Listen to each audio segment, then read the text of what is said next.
দেখুন, আর্জেন্টিনার world cup history নিয়ে কথা বলবো আর সেখানে কন্ট্রোভার্সি থাকবে না, এটা তো হতে পারে না। তো 1978-এর ওয়ার্ল্ড কাপ হোস্ট করছিল আর্জেন্টিনা। এবার গ্রুপ স্টেজের লাস্ট ম্যাচের আগে আর্জেন্টিনার হাতে একটা ইকুয়েশন এসে পৌঁছয়। সেই ইকুয়েশন ওয়াইজ আর্জেন্টিনাকে গ্রুপ স্টেজ পার করতে গেলে লাস্ট ম্যাচে পেরুকে 4 বা তার বেশি গোল ডিফারেন্সে হারাতে হয়, যে ব্যাপারটা একটু বেশ শক্ত ব্যাপার ছিল। তো লাস্ট ম্যাচ ডেতে আর কি ম্যাচ শুরুর আগে পেরু ড্রেসিং রুমে এসে ঢোকেন আর্জেন্টিনার ডিকটেটর ভিদেলা।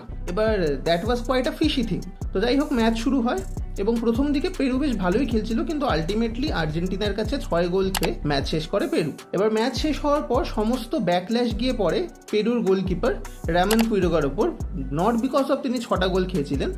ব্যাকল্যাশটা পরে এই কারণে, কারণ তার জন্ম হয়েছিল আর্জেন্টিনা এবং পেরুর সমর্থকরা মনে করছিল যে তিনি ইচ্ছে করে গোলগুলো খেয়েছেন। বাট ওয়েট, গল্প এখানেই শেষ হয় না। সেই দিন ম্যাচ শেষ হওয়ার পর আর্জেন্টাইন সরকার পেরু সরকারকে প্রায় 35,000 টন গম রিলিফ ফান্ডের নামে পাঠায়। আর শুধু তাই নয়, পেরুর উপরে থাকা $50 মিলিয়ন লোন অব্দি মকুব করে দেয়। ব্যাপারটা ফিশি লাগছে না?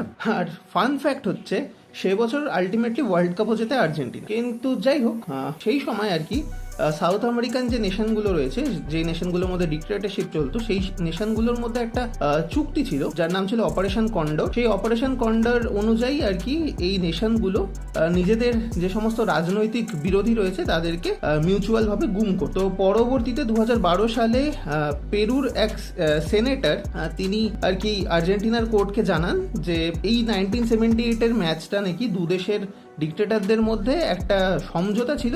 এই সমঝোতা ওয়াইজ পেরু আর্জেন্টিনাকে ম্যাচটা ছেড়ে দেয় এবং আর্জেন্টিনা তার বদলে পেরুর কয়েকজন রাজনৈতিক বন্দীকে আর কি গুম করে দেয়। তো আলটিমেটলি এই ম্যাচ নিয়ে কোনো রকম কোনো তদন্ত হয় না। তো সত্যি মিথ্যে আমরা কেউই কিছু জানি না, আলটিমেটলি এগুলো সব শোনা কথাই। তো যাই হোক, এই ছিল আজকের গল্প। এরকমই আরো গল্প জানতে don't forget to hit the follow button.